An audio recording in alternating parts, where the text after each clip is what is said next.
the Ainsdale sand dunes in Merseyside. For the winter months, this is home to a large flock of herdwicks, brought in from the Lake District. This is the last place you'd expect to find sheep. I mean, look at it. There's nothing here, just sand. I don't know whether Peg's ever been on a beach before, so I'm going to get her used to the environment before we go off looking for sheep. I'm going to take her down to the sea and see what she thinks. Here, Peg.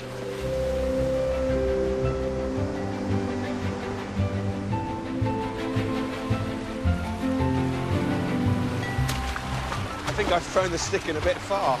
She's a bit wary. It's out of her depth. The waves are making her jump a bit. I suspect this is all quite new to her. She's a brave little dog, though. Nothing much phases her. She's very sweet.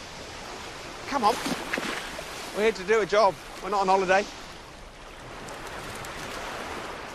The sheep that graze here play an important role in this national nature reserve. Dave Mercer from Natural England is on hand to explain. What a remarkable-looking landscape. It is, it's incredible, isn't it? Especially with the sun out like this. And interesting to see the herdwicks dotted amongst the sand dunes, and it's a huge area. I didn't imagine there to be so much vegetation. If you left it, this would become a birch forest and perhaps an oak forest. But a birch forest isn't as rare as an open dune landscape. Yeah. So in a way, we're halting that succession by grazing with the sheep. Yeah. So they are our walking lawnmowers. So how important is this site here? It's a special area of conservation, so that's a European designation. So that's saying in the whole of Europe, this site is incredibly important and has to be protected. And what sort of rare things are you trying to encourage or protect? So we've got a really, really good population of natterjack toads. Some years we could have 40 to 50% of the whole country's population just on this coast. Extraordinary. And we've got 473 different species of plant. And things like the dog violet can grow. Now that is the food plant for the caterpillar of the dark green fritillary butterfly.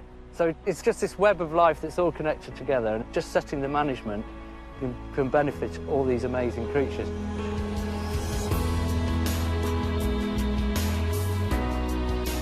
These sand dunes stretch for 13 miles.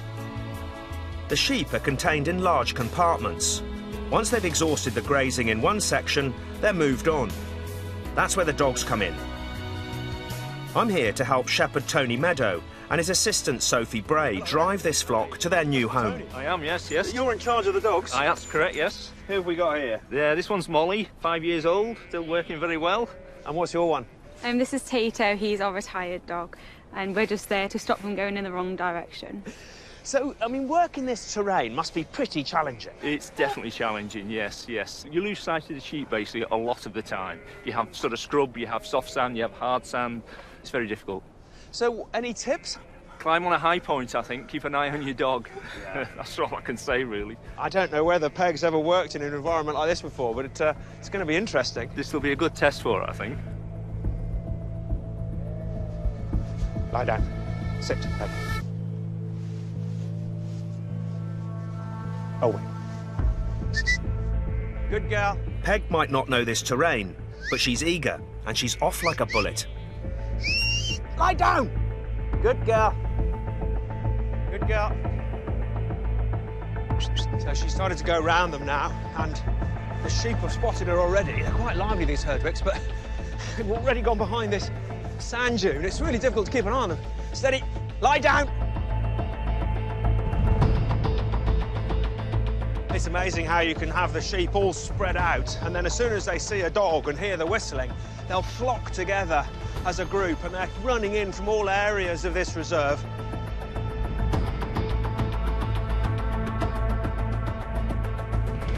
The sheep are moving across this terrain with ease, but I'm finding it hard to keep up.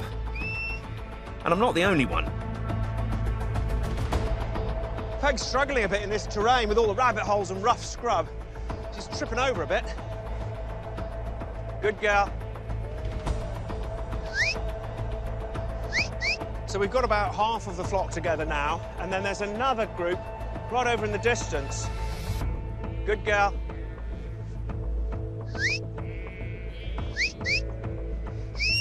Lie down. Good girl. Good girl. Thankfully, the two groups are starting to come together. It's amazing, this flocking instinct these sheep have, particularly the Herdwicks. They get together and then the outside ones will run quicker and they'll funnel into little gaps in the dunes and down tracks, and they suddenly speed up. And the dog is trying to balance where to be and how much to move them, and I'm trying to control her. It's a real link of man and dog and sheep, trying to understand each other and what we want to achieve. And when it goes well, it's really pleasurable. But if it goes wrong, it can be so frustrating. Good girl.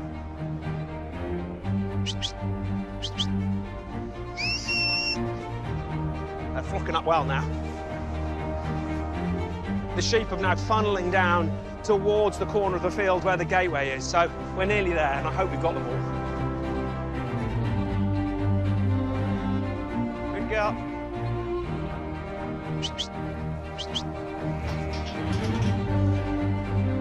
Peg and I have got in front of the sheep, and Tony and Sophie are driving the flock from behind.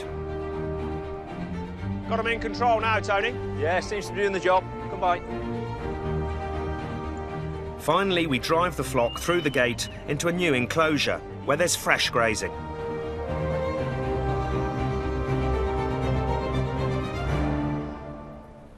Well, Peg and Molly have done a reasonable job getting them here, and she's holding them up there now.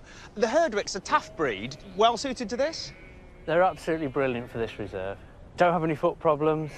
They're a hardy breed, and they do really well on this ground, even though it's very poor ground. Fantastic sheep. I suppose if they can survive in the Lake District, then they can survive down by the seaside, can't they? Well, that's right. They have an easier winter here, and that means they do really well when they get back to the lakes in the summer. Well, it's been a real experience for me and for Peg, and great to meet you. You too. It's been a great day. Well, good luck with all the wildlife and those wonderful flowers. I'll come back in the spring and come and have a look at them. Yeah, do that. June's a good time. See ya. Hello, Peg.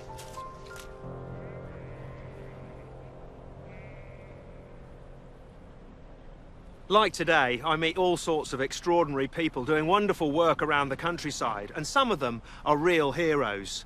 And earlier this month, I launched the Countryfile Farming Heroes Award to recognise and thank them. So far, lots of you have been in touch suggesting your farming hero. But if you haven't, there's still time.